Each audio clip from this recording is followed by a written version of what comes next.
Hello student, स्वागत है आप सभी का हमारे YouTube channel AP classes RTP में।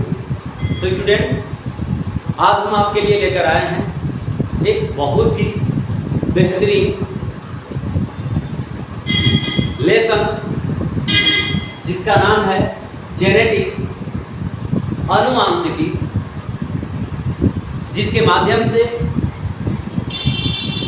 हम ये समझ सकेंगे या जान सकेंगे कि इस प्रकृति में पाए जाने वाले समस्त जीवधारी एक दूसरे से लक्षणों में भिन्नताएं क्यों प्रदर्शित करते हैं, साथ ही साथ समानताएं क्यों प्रदर्शित करते हैं। तो स्टूडेंट, ये लेसन अत्यंत ही महत्वपूर्ण है आपके कॉम्पिटिटिव एग्जाम के पॉइंट ऑफ व्यू से, जैसे नीट के लिए, साथ ही साथ यह लेसन आपके एकेडमिक क्लासों के लिए काफी महत्वपूर्ण रहेगा। और इसमें हम बेसिक से लेकर बिल्कुल मूल बिंदु से लेकर और इस वंशागति के अंतर्गत इस अनुवांशिकी में आने वाले समस्त एस्पेक्टों का अध्ययन करेंगे और जानने का प्रयास करेंगे, सरल से सरल शब्दों में, सिंपल से सिंपल। तो स्टूडेंट, सबसे पहले हम बात करते हैं व्हाट इज जेनेटिक्स, अनुवांशिकी है क्या। तो अनुवांशिकी एक विज्ञान है। अनुवांशिकी हमारे जीव विज्ञान की एक शाखा है। So it is a branch of biology. हमारे जीव विज्ञान की एक शाखा है और इसके माध्यम से हम अनुवांशिक लक्षणों के एक पीढ़ी से दूसरे पीढ़ी में स्थानांतरित होने की प्रक्रिया, साथ ही साथ उसको प्रभावित करने वाले कारकों और उसके लिए उत्तरदायी पदार्थों के बारे में अध्ययन करते हैं। यानी हम कह सकते हैं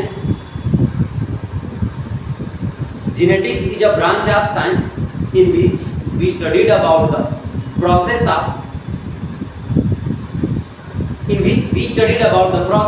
by which the genetical character or various character of an individual are transmitted from one generation to the next generation, and the factor which affect the phenomena of transmission of character. तो genetics है क्या? तो मूल रूप से एक विज्ञान है और ये इसके अंतर्गत हम अनुवांशिक लक्षणों की एक पीढ़ी से दूसरी पीढ़ी में जाने की प्रक्रियाओं और साथ ही साथ भिन्न लक्षणों के बारे में अध्ययन करते हैं और उनको प्रभावित करने वाले कारकों तथा उन लक्षणों को एक पीढ़ी से दूसरी पीढ़ी में ले जाने वाले रसायनों के बारे में और उनकी प्रकृति के बारे में अध्ययन करते हैं। अब यहाँ पे दूसरा हमारा टर्म है इनहेरिटेंस और हेरिडिटी, वंशागति। अब ये वंशागति है क्या है? तो ये एक प्रक्रिया है जिसके माध्यम से एक जीवधारी के अनुवांशिक लक्षण एक पीढ़ी से दूसरे पीढ़ी में या तो स्पर्म के माध्यम से, ओवा के माध्यम से, लैंगिक जनन की प्रक्रिया के माध्यम से एवं अलैंगिक जनन में जो सोमैटिक बॉडीज होती हैं उनके माध्यम से अगली जनरेशन में जाते हैं। उसी प्रक्रिया को हम इनहेरिटेंस या हेरिडिटी के नाम से जानते हैं। जबकि वेरिएशन क्या है, भिन्नता क्या है? तो एक माता पिता से उत्पन्न होने वाली जो संतानें हैं वो लक्षणों में एक दूसरे से समानता, साथ ही साथ माता पिता से समानता व्यक्त करने के साथ साथ अधिकांश लक्षणों में विषमता भी दर्शाते हैं, विषमता भी प्रदर्शित करते हैं और उस विषमता को ही हम यहाँ पर वेरिएशन के नाम से जानते हैं, भिन्नता के नाम से जानते हैं। और ये भिन्नता ही है जो नई नई स्पेसीज, जो नई नई जातियों के विकास का सबसे बड़ा आधार होता है।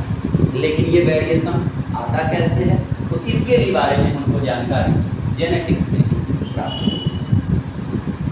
सबसे पहले इसमें एक बात पर ध्यान दिया जाए तो इनहेरिटेंस या हेरिडिटी है क्या, तो इसमें हो क्या रहा है, लक्षणों का ट्रांसमिशन हो रहा है।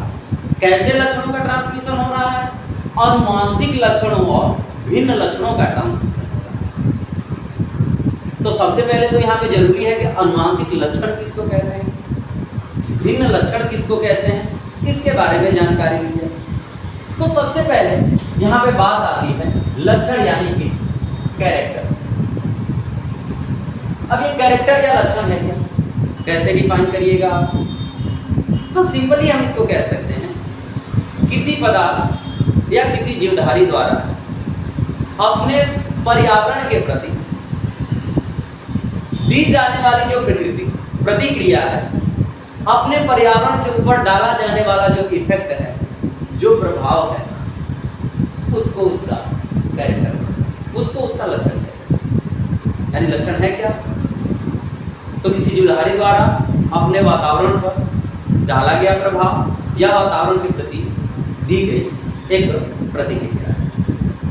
लेकिन एक सजीव या जीवधारी के अंदर जो लक्षण है वो दो प्रकार के। एक जीवधारी में कुछ लक्षण ऐसे होते हैं जो जन्म से होते हैं, लेकिन कुछ लक्षण ऐसे होते हैं जो जन्म के बाद वो अपने पर्यावरण से ग्रहण करता है, रिसीव करता है, अचीव करता है। तो ये दो लक्षण है कौन कौन से, एक को हम कहते हैं जन्मजात या बाय बर्थ कैरेक्टर,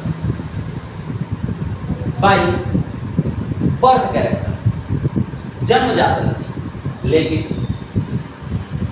जो दूसरे प्रकार के कैरेक्टर्स हैं, जो पैदा होने के बाद अपने वातावरण से, अपने पर्यावरण से लेने का कार्य करता है, सीखने का कार्य करता है, ग्रहण करने का कार्य करता है, उन कैरेक्टरों को, उन लक्षणों को हम एक्वायर्ड कैरेक्टर के नाम से जानते हैं, उपार्जित लक्षण के नाम से जानते हैं। तो ये उपार्जित लक्षण क्या है, तो जब कोई जीवधारी पैदा होता है और पैदा होने के बाद से जितने लक्षणों को अपने पर्यावरण से ग्रहण करता है, अपने जीवन में उतारता है और उनके माध्यम से अपने पर्यावरण को प्रभावित करता है, उन लक्षणों को एक्वायर्ड कैरेक्टर या उपार्जित लक्षण के नाम से जाना जाता है। जबकि जो हमारे दूसरे प्रकार के कैरेक्टर हैं,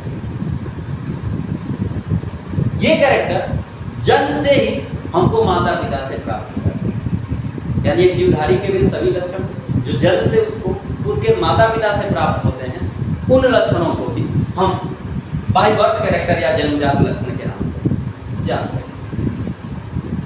लेकिन बाय बर्थ कैरेक्टर दो प्रकार के होते हैं।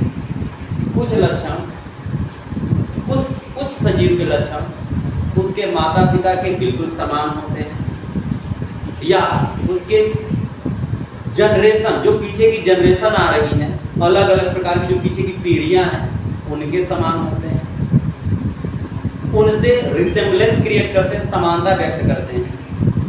जबकि कुछ लक्षण ऐसे होते हैं जो पीछे की पीढ़ियों या माता पिता से बिल्कुल अलग होते हैं। तो ऐसे लक्षण जो बिल्कुल माता पिता के समान होते हैं और जन्म से प्राप्त हुए होते हैं, ऐसे ही लक्षणों को जेनेटिक कैरेक्टर या अनुवांशिक लक्षणों के नाम से जाना जाता है। ऐसे ही लक्षणों को जेनेटिक कैरेक्टर कहा जाता है। जबकि किसी जीवधारी के वे लक्षण जो जन्म से तो हैं, लेकिन वो माता पिता से अलग हैं, भिन्न हैं, ऐसे लक्षणों को हम क्या कहते हैं, तो वेरिएंस कैरेक्टर कहा जाता है। यानी कि उपार्जित वेरिएंस कैरेक्टर यानी कि भिन्न लक्षण कहा जाता है। तो बाय बर्थ कैरेक्टर जो जन्मजात लक्षण है, जो जन्म से आए हैं, वो लक्षण कितने प्रकार के हैं, दो प्रकार के हैं। एक है हमारे पास में बाय बर्थ कैरेक्टर, सॉरी एक है हमारे पास में जेनेटिक कैरेक्टर और दूसरा है हमारे पास में वेरिएंस कैरेक्टर। मतलब अनुवांशिक लक्षण और अनुवांशिक लक्षण कौन होगा? ऐसा लक्षण जो माता पिता के समान होगा, जो जन्म से प्राप्त होगा और माता पिता के सिमिलर होगा, पीछे की पीढ़ियों से समानता व्यक्त करेगा, ऐसे लक्षण को जेनेटिक कैरेक्टर के नाम से जाना जाएगा।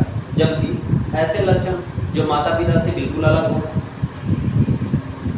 पीछे की पीढ़ियों से भी रिसेम्बलेंस क्रिएट नहीं करेगा, तो ऐसे लक्षणों को वेरिएंस कैरेक्टर के नाम से जाना जाएगा। और इन्हीं जेनेटिक कैरेक्टरों या वेरिएंस कैरेक्टरों के एक पीढ़ी से दूसरे पीढ़ी में ट्रांसमिट होने की प्रक्रिया को ही इनहेरिटेंस या हेरिडिटी के नाम से जाना जाता है। और ये जेनेटिक्स क्या है? तो जेनेटिक्स ही है जिसके माध्यम से हम जेनेटिक कैरेक्टर, वेरिएंस कैरेक्टर, साथ ही साथ इनहेरिटेंस के बारे में अध्ययन कर पाते हैं। और इतना ही नहीं, इस इनहेरिटेंस को, वंशागति को, अनुवांशिक और भिन्न लक्षणों के एक पीढ़ी से दूसरे पीढ़ी में जाने की प्रक्रिया को प्रभावित करने वाले कारकों के बारे में अध्ययन कर पाते हैं। जबकि एक्वायर्ड कैरेक्टर की बात करें तो एक बार फिर से एक्वायर्ड कैरेक्टर को समझ लेते हैं। एक जीवधारी के वे समस्त लक्षण जो पैदा होने के बाद वह अपने वातावरण से सीखता है, उन लक्षणों को एक्वायर्ड कैरेक्टर के नाम से जानते हैं। जैसे पढ़ना, लिखना, नाचना, गाना, ये सारे कैरेक्टर एक्वायर्ड कैरेक्टर्स हैं। जबकि बाय बर्थ कैरेक्टर में बाल का रंग, बाल की बनावट, चेहरे की बनावट, नाक की बनावट, कान की बनावट, स्किन का रंग हो गया, ये सभी प्रकार के जो लक्षण होते हैं वो बाय बर्थ कैरेक्टर हैं। लेकिन कभी कभी इस बाय बर्थ कैरेक्टर के साथ कुछ कैरेक्टर हमारे साथ में ऐसे भी आते हैं जो हमारे माता पिता या हमारी पीढ़ी में कहीं पर भी नहीं होते हैं, जो उनसे टोटली विषमता व्यक्त करते हैं। और ऐसे लक्षणों को हम वेरिएंस कैरेक्टर या भिन्न लक्षण के नाम से जानते हैं। और ये वही लक्षण है जो स्पेसिएशन के लिए उत्तरदायी होते हैं, नई नई जातियों के निर्माण के लिए उत्तरदायी। लेकिन एक माता पिता से जो संतान उत्पन्न हो रही है उसमें अनुवांशिक लक्षण के साथ साथ वेरिएंस कैरेक्टर कहां से आ जाते हैं, वो लक्षण कैसे भिन्न हो जाते हैं, भिन्नता कहां से आ जाती है, इसके बारे में हम जेनेटिक्स में समझ पाएंगे। अब हम बात करते हैं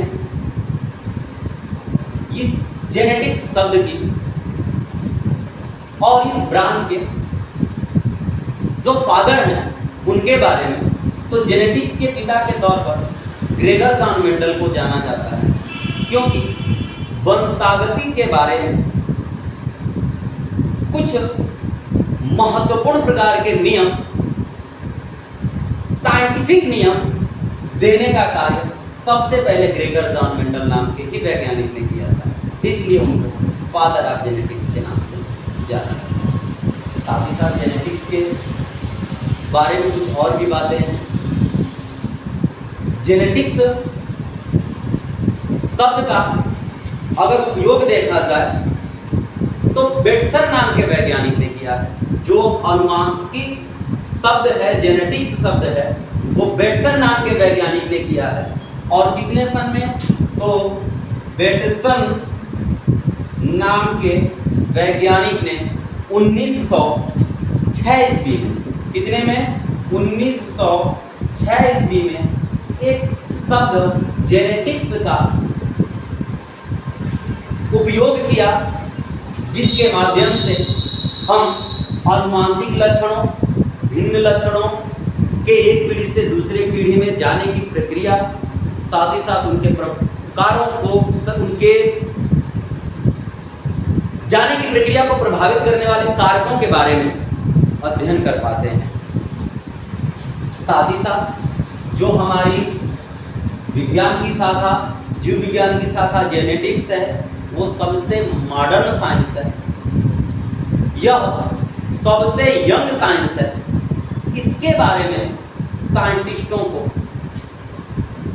बहुत लेट कह सकते हैं, बहुत बाद में जानकारी, इसलिए इसको हम यंग साइंस के तौर पर भी समझते हैं।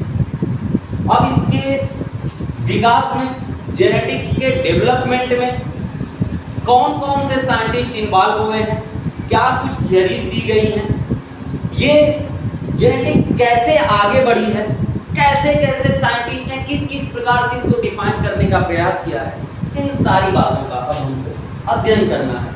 तो इसका हिस्टोरिकल जानना है, अनुवांशिकी का इतिहास जानना है। तो सबसे पहले हम अनुवांशिकी के इतिहास की बात करें तो अनुवांशिकी के विकास में कुछ 3 प्रकार की थियरीज दी गई हैं, कुछ 3 प्रकार के सिद्धांत दिए गए हैं, जिसमें अलग अलग साइंटिस्टों ने अपना अलग अलग मत दिया है तथा अलग अलग टर्मों की खोज करी है, जिससे कि अनुवांशिकी के विकास में काफ़ी सहायता मिली है।